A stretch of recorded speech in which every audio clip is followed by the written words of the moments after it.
5 things that you can be doing to improve your Hyrox race time. Number 1, straight into it, is pacing. So this is a bit of an obvious one where people go, oh yeah, don't go off too fast at the beginning of your race. But what I mean by pacing is within your training, get used to the pacing you're going to be going at. And that includes doing 1200 meter runs rather than 1000 meter runs to get used to running the rock zone. That's when I noticed a difference in our training to the event. It definitely makes a big difference. But the training was hard, so the training felt brutal. But from that, you then get to know what speed you're going to be running at. So when you turn up to do your Hyrox event, okay, you might not run at the exact same speed, but you can have a very good idea what speed to run at. So you're not going to think, right, leg it at the very beginning and go off way too fast and go, I'm knackered and I'm just got to the skier. Yeah, because you've not practiced it. It's easy to do that anyway, so you get carried away with the race day and the event. But what I want to do is get used to that with your pace and what you're going to run at that speed for all of it. But then get used to your pacing for your ski erg, sled push, everything that you do in your Hyrox race. Yeah. The way to do that is simulations. People who think they don't want to do a full Hyrox simulation because it's hard. Break it down. Okay, you won't get your exact pacing, but you'll get a very good idea. If you did a first half sim and then did a second half sim on a different day, okay, second half is generally easier and you would be going into it more tired, but you still get a very good idea at the speeds for you to run at. So make sure when you practice in your training, you then do that straight away in your actual race. So that's number 1, pacing. So number 2 is get better at running. That sounds like I'm stating the absolute obvious, but it's getting faster at and better at your 1 kilometer speed times, your 2 kilometer speed times, your 5K, your 10K, even up to your 20K times. Because all of these are going to carry over to what you're doing.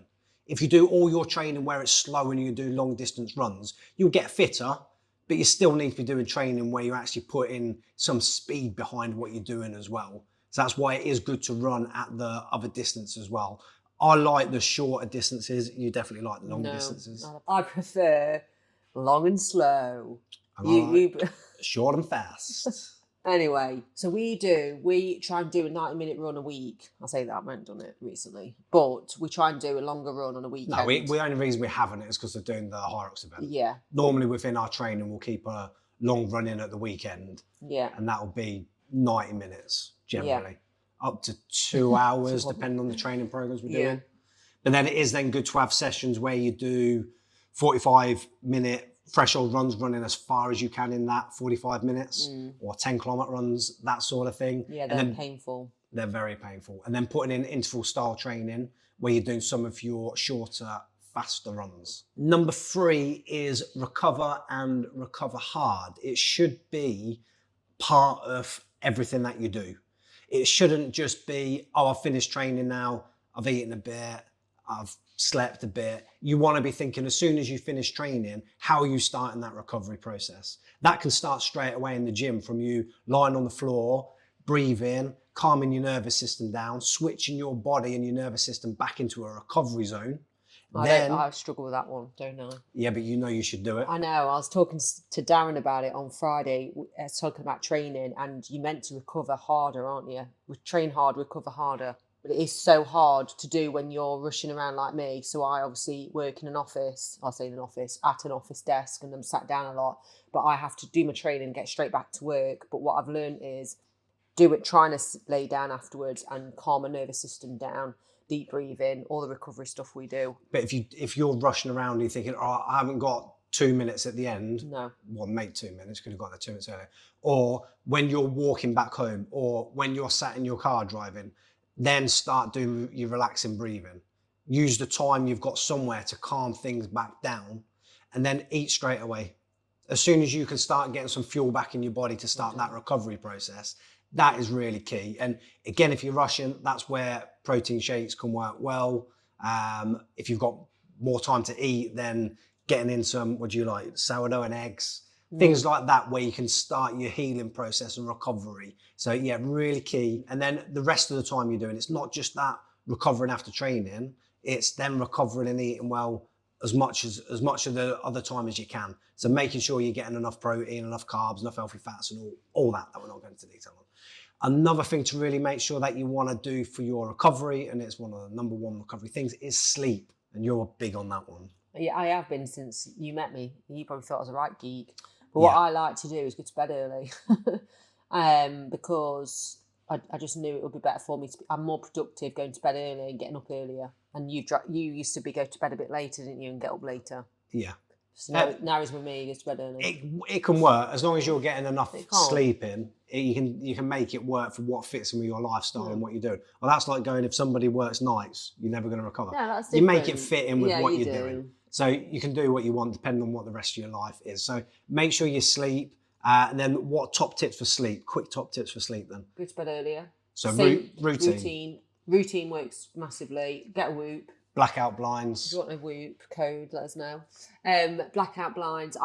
We have our windows open at the minute, so I wear a face mask. That helps me.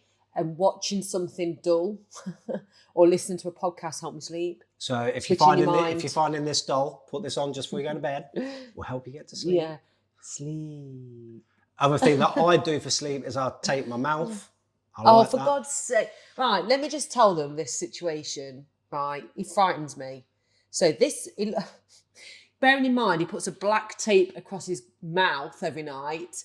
Then, early hours this morning, I heard him. Look, you're nodding, rustling, and you put a face mask on. So black here and black here. I'll let you think what he looks like. Winning. Anyway, it's not winning. That helps with your sleep. So good job we've been together a while. Could you imagine? You wouldn't dare do that at the beginning of the relationship. It does look random when you're taping your mouth. But I think the more you look into it, the more you kind of go, yeah, that really makes sense, especially if you're a mouth breather. I'm not a mouth breather. I am. Are. So, and it's only because I spotted it. I wish I'd started doing it years ago and learnt to breathe so you wish properly. you met me years ago. Yeah, of course I do.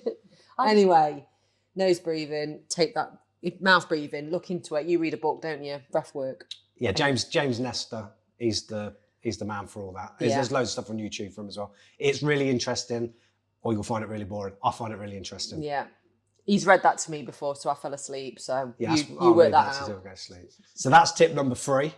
Tip number 4 is get stronger and get more powerful.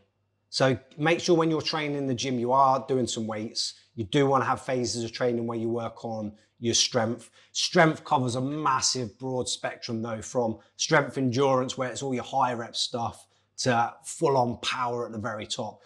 Hyrox is a mixture of both.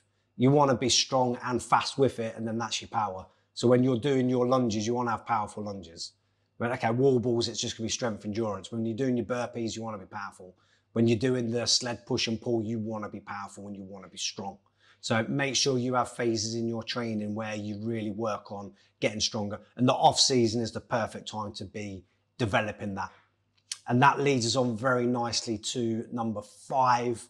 Number 5 is plan your training in blocks. So you could then have that strength block. Just make sure when you do a block of strength training, the main volume is strength, but then you have other days when you're working, when you're doing like a longer run, some shorter sprint runs. So you maintain all the other aspects of fitness, but blocks of 8 weeks work really well, which is why we design the training programs that we do in 8-week blocks. And what I'd say a lot of people need to do more of is probably going to be the stuff you don't like, because that's probably the stuff you're not doing.